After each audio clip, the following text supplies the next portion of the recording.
السلام علیکم میرے دوستو، سوشل میڈیا پر ایک چیز بہت مشہور ہے کہ نبی اکرم صلی اللہ تعالی علیہ وسلم چاول کھانا پسند نہیں کرتے تھے، اور ساتھ ہی حضور اکرم صلی اللہ تعالی علیہ وسلم نے چاول کھانے سے منع بھی فرمایا ہے۔ آج کی ویڈیو میں ہم آپ کو اسی حوالے سے بتائیں گے کہ اس بات میں کتنی سچائی ہے، اس کی کیا حقیقت ہے۔ کیا رسول اللہ صلی اللہ تعالی علیہ وسلم کو واقع میں چاول پسند نہیں تھے؟ اس کے علاوہ چاول کے فوائد و نقصانات کے بارے میں بھی آپ کو بتائیں گے، اور ساتھ ہی ویڈیو کے آخر میں ہم نے دعا کا بھی اہتمام کیا ہے، تو جو بھی ساتھی مائیں بہنیں اس دعا میں شامل ہوں گے، میرا یہ یقین ہے کہ اللہ رب العزت ان کی تقدیر بدل دے گا۔ ویڈیو بہت ہی اہم اور معلوماتی ہونے والی ہے، اس لیے آپ نے ویڈیو کو اسکپ نہیں کرنا اور آخر تک لازمی دیکھنا ہے۔ ویڈیو میں آگے بڑھنے سے پہلے اگر آپ ہمارے چینل پر نئے ہیں تو سب سے پہلے آپ ہمارے چینل کو سبسکرائب کریں اور ساتھ ہی لگے بیل کے بٹن کو بھی پریس کر لیں تاکہ ہماری آنے والی اور بھی مزید معلوماتی ویڈیوز کا نوٹیفیکیشن وقت کے ساتھ آپ کو ملتا رہے۔ دوستو، چاول کو کچھ لوگ بے انتہا پسند کرتے ہیں، کچھ لوگوں میں اس کی پسندیدگی کی قدر کم دیکھی جاتی ہے، اور کچھ لوگ ایسے بھی ہیں جو چاول سے پرہیز کرتے ہیں۔ پسند کرنے والوں کی اکثریت صرف لذت اور ذائقہ تک ہی محدود نہیں رہنا چاہتی، لیکن ناپسند کرنے والے اپنی جانب سے کچھ دلیلیں بھی نکالتے ہیں، جن میں ایک یہ بھی ہے کہ چاول کھا کر پیٹ نہیں بھرتا، یا پھر یہ کہ چاولوں کا روٹی سے کوئی مقابلہ ہی نہیں، وغیرہ وغیرہ۔ ان میں سے کچھ باتوں کو تو دین اسلام اور پیارے آقا صلی اللہ تعالی علیہ وسلم کی طرف منسوب کیا جاتا ہے۔ یہ ایک حقیقت ہے کہ آدھی دنیا سے کچھ زائد آبادی کی مستقل غذا چاول ہے، اور جن ملکوں کی مستقل اور اہم غذا گندم ہے، ان ملکوں کے باشندوں کے گھروں میں بھی ہر روز تو نہیں لیکن کم از کم ہفتے یا عشرے میں ایک مرتبہ دسترخوان کی زینت چاول ضرور بنتا ہے۔ اس کے استعمال میں اضافے کی وجہ یہ بھی بیان کی جاتی ہے، ایک تو یہ کہ چاول رکھنے سے خراب نہیں ہوتا، دوسرا یہ کہ اس کا پکانا آسان ہے۔ دنیا کے قدیم ترین تہذیبوں میں 4 تہذیبیں، مصری تہذیب، عراقی تہذیب، ہندوستانی تہذیب اور چینی تہذیب بھی شامل ہیں، لیکن ان چاروں میں سے صرف ہندوستانی اور چینی تہذیبوں میں ہی زمانہ قدیم سے چاولوں کا استعمال ہو رہا ہے۔ کہا جاتا ہے کہ چین میں چاول تقریباً 8000 سال قبل سے پایا اور پکایا جاتا تھا۔ ماہر آثار قدیمہ ہندوستان میں بھی چاول کے اقتدامت کا عرصہ لگ بھگ چین کے جتنا پرانا ہے۔ بادشاہ ایبک کاشت کے وقت کھیت میں جا پہنچتا تھا اور دھان کے چند بورے لیتا اور اپنے ہاتھ سے بطور نیک سگن کے لگاتا، تب اس کے بعد دوسرے لوگ کام شروع کرتے تھے۔ اسی لیے سمجھا جاتا ہے کہ چاول بالکل ایک مشرقی غلہ ہے، اور مشرق ہی سے یہ مغرب پہنچتا ہے۔ اگر عرب کی بات کی جائے تو یہاں کے مقامی لوگوں کی خوراک ہی گندم، گیہوں، جو، کھجور اور دوسری طرح کی فصلوں پر گزارا ہوتا تھا، سوائے مالدار افراد کے، اور وہ بھی اسے عراق یا ہندوستان سے لاتے تھے۔ آج پورے خلیجی دسترخوان میں روزانہ کی بنیاد پر اس کا ہونا لازمی قرار دیا گیا ہے۔ سعودی عرب کے معروف محقق پروفیسر جواد علی کے کتاب قبل اسلام عرب کی تاریخ میں اس کا تذکرہ کچھ یوں ملتا ہے کہ ایسا معلوم ہوتا ہے کہ چاول حجاز یا الجزیرہ نما عرب کے دوسرے مقامات میں جانے والے اناج میں سے نہیں تھا۔ یہ شہری کھانا ہے۔ لوگ غربت اور تنگ دستی کے سالوں میں اس کے بجائے دوسرے اناج جیسے گیہوں، گندم، جو، مکے کے استعمال کے عادی ہو چکے ہیں۔ چاول کا تعلق نجد کے کسانوں میں پچھلی صدی کے وسط تک نہیں ہوا تھا، حالانکہ الاحسا میں اس کی کاشت کی جا چکی تھی، اور سب سے پہلے جو چیز جس کے بارے میں معلوم ہوئی وہ کچھ اس قسم کی تھی کہ جو عراق سے آئی تھی۔ اس پر کھردرا چھلکا ہوتا تھا جسے الحبیش کہا جاتا تھا۔ کچھ مقامی افراد اسے التمق بھی کہتے تھے۔ دوستو، ان باتوں سے اندازہ لگایا جا سکتا ہے کہ 1400 سال قبل عرب میں چاولوں کی فصل نہیں ہوتی تھی، تو پیارے آقا صلی اللہ تعالیٰ علیہ وسلم کی طرف ایسی باتوں کو منسوب کرنا غلط ہے۔ یہاں اس ضمن میں سوشل میڈیا پر گردش کرنے والی چاولوں کے مطابق احادیث کا تذکرہ کرتے چلیں۔ نبی اکرم صلی اللہ تعالیٰ علیہ وآلہ وسلم نے فرمایا، چاول کھاؤ کہ اس میں شفا اور برکت ہے۔ اس روایت کو علامہ جمال الدین بن محمد عبد الرحمن بن عمر رحمۃ اللہ تعالیٰ علیہ نے بغیر کسی سند کے نقل کیا ہے۔ اور پھر کتاب البرکہ سے ہی علامہ عبدالرحمن صفوری رحمۃ اللہ تعالی علیہ نے بھی یہ روایت نقل فرمائی ہے، لیکن یہ روایت مذکورہ الفاظ کے ساتھ احادیث کی کسی کتاب سے نہیں مل سکی۔ البتہ اس مضمون کی بعض روایات جن میں چاولوں کے شفا بخش ہونے کا تذکرہ ہے اور محدثین رحمہ اللہ تعالی علیہم اجمعین انہیں من گھڑت قرار دیا ہے، یہ ضرور موجود ہے۔ اس بارے میں محدثین کی رائے بھی آپ کو بتاتے چلیں۔ علامہ ابن قیوم رحمۃ اللہ تعالی علیہ فرماتے ہیں کہ چاول کے بارے میں 2 من گھڑت احادیث ہیں۔ پہلی، اگر چاول مرد ہوتا تو بردبار ہوتا، اور دوسری، ہر وہ شے جو زمین سے نکلتی ہے اس میں بیماری اور شفا دونوں ہی پائی جاتی ہے، سوائے چاول کے کہ وہ صرف شفا بخش ہے، اس میں کوئی بیماری نہیں۔ ہم نے ان دونوں روایات کو فقہ حنفی اور رسول اللہ صلی اللہ تعالیٰ علیہ وسلم کی طرف منسوب کرنے سے بچانے کی خاطر ذکر کیا ہے۔ علامہ ابن حجر حیتمی رحمۃ اللہ تعالیٰ علیہ فرماتے ہیں کہ تمام روایات جن میں مذکورہ روایت بھی شامل ہے، یہ ساری روایات جھوٹی اور من گھڑت ہے۔ جائز نہیں ہے کہ ان میں سے کسی ایک کو بھی بیان کی جائے، سوائے اس کے کہ اس کا جھوٹا ہونا بیان کیا جائے۔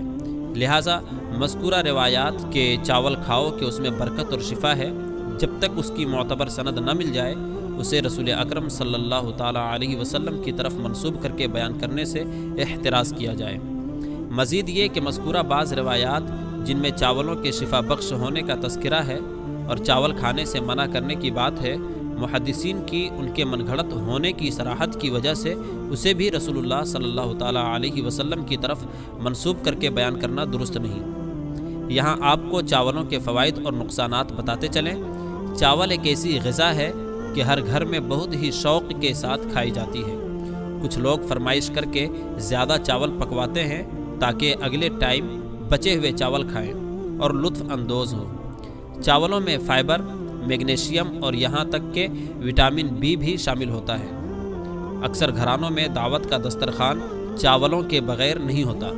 چاول ایک بہترین کاربوہائیڈریٹ کی حامل غذا ہے، جس کا مطلب ہے کہ توانائی کا فوری اور آسانی سے قابل رسائی کا ذریعہ فراہم کرتا ہے۔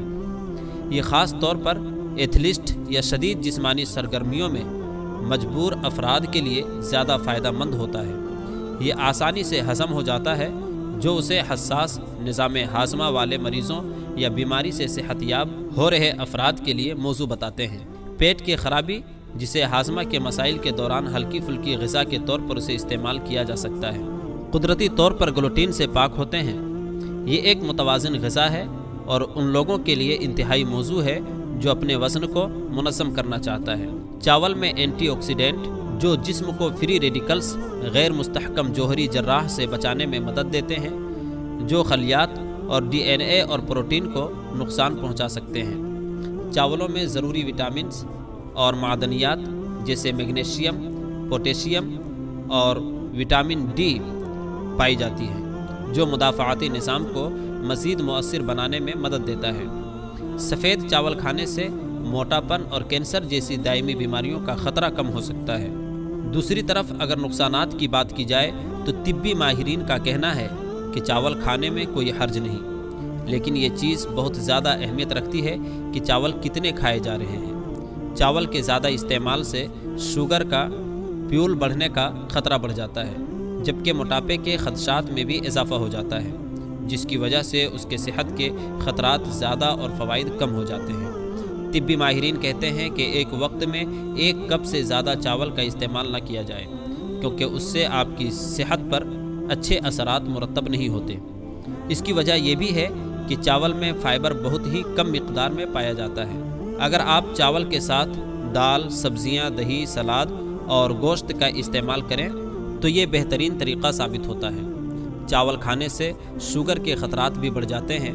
ناشتہ اور رات کے کھانے میں چاول کا استعمال نہ کیے جائیں، کیونکہ ناشتے اور رات کے کھانے میں چاول کھانے سے بلڈ پریشر کی سطح میں اچانک اضافہ ہو سکتا ہے، جبکہ دوپہر کے وقت چاول کا استعمال مفید ہے۔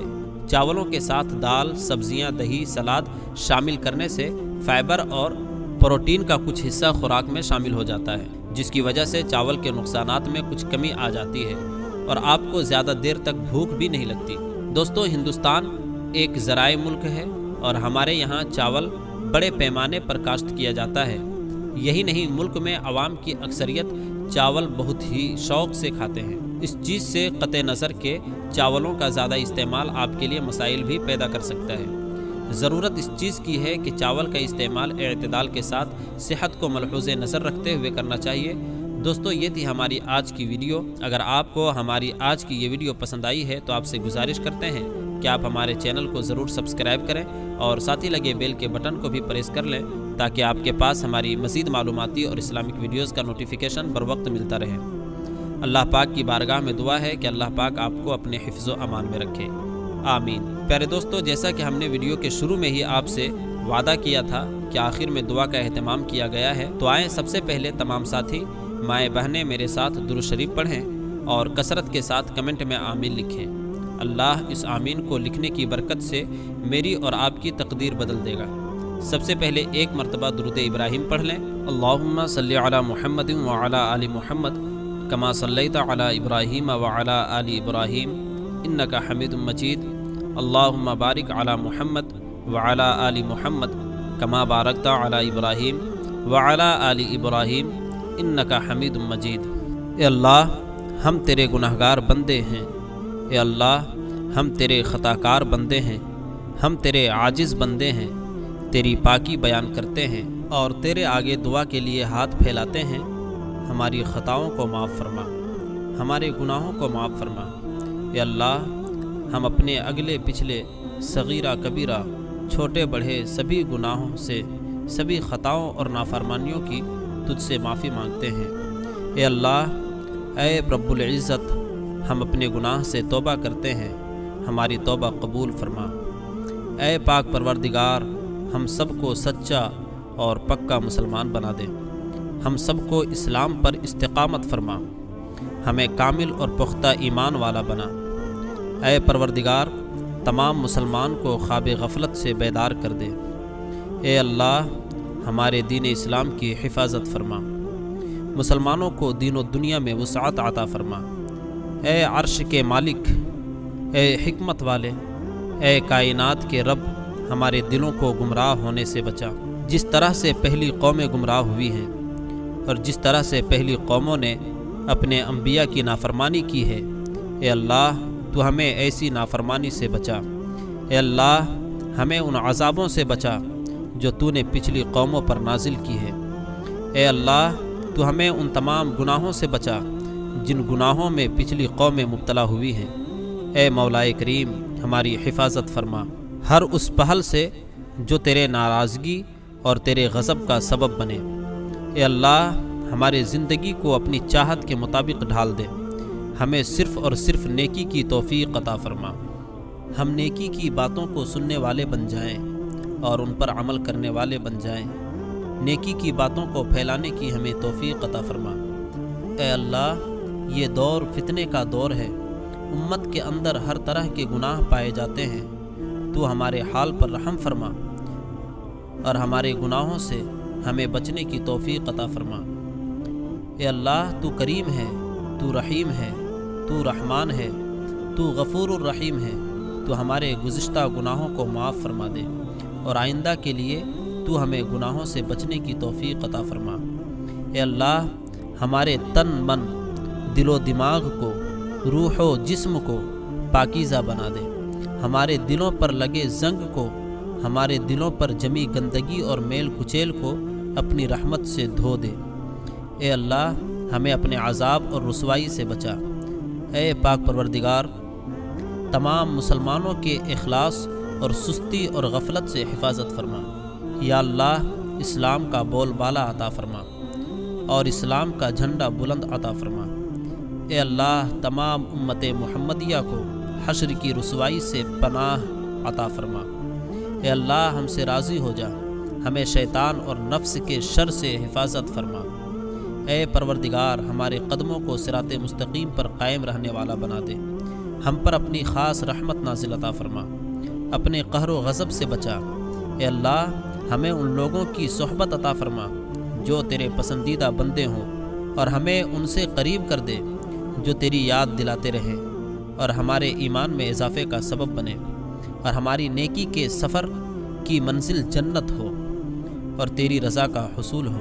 اے اللہ ہمیں وہ طاقت نہ دے جس سے ہم دوسروں کو کمزور کر دیں، ہمیں وہ دولت نہ دے جس کی خاطر ہم دوسروں کو غریب سمجھیں، ہمیں وہ علم نہ دے جسے ہم اپنے سینوں میں چھپا کر رکھیں، ہمیں وہ بلندی نہ دے کہ ہمیں پستی میں کچھ سمجھ نہ آئے، ہمیں وہ سب کچھ دے جو دوسروں میں بانٹ سکیں اور سب کے برابر ہو جائیں۔ اے پاک پروردگار، کوئی کام آسان نہیں مگر تو جسے آسان کر دے، اور جب تو چاہتا ہے مشکل کو آسان کر دیتا ہے۔ یا اللہ جتنے بھی مسلمان بھائی بہن مشکل میں ہیں ان کی مشکلات کو آسان فرما دے۔ یا اللہ ہمیں کبھی بھی غم کے حالات میں، مشکل اور پریشانیوں میں، خوشیوں میں اور راحتوں میں کبھی بھی اکیلا مت چھوڑ۔ اے پاک پروردگار، ہماری کوشش یہی ہے کہ ہم نیکی کی بات کو پھیلائیں تاکہ تمام انسان گناہوں سے خود کو بچا سکے جن گناہوں کی وجہ سے گزشتہ قوموں پر عذاب نازل ہوئے۔ اے مولا کریم، نیکی کی ان باتوں کو پھیلانے میں تو ہماری مدد اور وسعت عطا فرما، ہمیں نیکی کی باتوں کو پھیلانے کی توفیق عطا فرما۔ اے اللہ نیکی کی باتوں کو پھیلانے کی ہماری اس کوشش کو قبول فرما اور ہماری اس کاوش کو نجات کا ذریعہ بنا دے۔ یا اللہ ہمارے ان تمام حاجات کو، ہماری ان تمام دعاؤں کو جو ہمارے لبوں سے نکلے ہوں یا جو ہمارے دلوں میں ہیں، اپنے حضور شرف قبولیت عطا فرما۔ ہمیں اپنے در سے خالی ہاتھ نہ لوٹا، ہماری جھولی کو بھر دے۔ اے تمام جہانوں کے مالک، دنیا سے رخصت ہونے کے وقت ہماری زبان پر کلمہ طیبہ جاری فرما اور قیامت کے دن ہمیں اپنے عرش کے سایہ میں جگہ عطا فرما۔ آمین یا رب العالمین۔